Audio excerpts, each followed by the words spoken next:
جو بندہ تقوی کے لباس سے خالی ہوتا ہے وہ دنیا کے کسی لباس سے آراستہ نہیں ہو سکتا۔ جو بندہ اللہ تعالیٰ کا تقوی اختیار کرتا ہے اللہ تعالیٰ اس کے لیے اس کے دنیا کے کام سنوار دیتا ہے۔ لوگوں کی عجیب حالت ہے کہ بدکاری کو اعلیٰ نسب کا نشان سمجھتے اور پاک دامنی کو تعجب کی بات خیال کرتے ہیں، گویا اسلام کے لباس کو الٹا پہن لیا ہے۔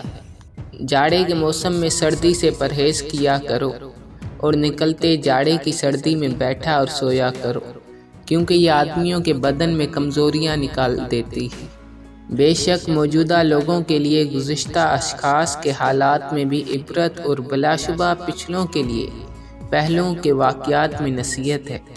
اے اللہ کے بندو، عبرتوں کے ساتھ نصیحت پکڑو، اہل دنیا کے بجائے اہل آخرت بنو، کیونکہ آج عمل ہے حساب نہیں، اور کل حساب ہوگا عمل نہیں۔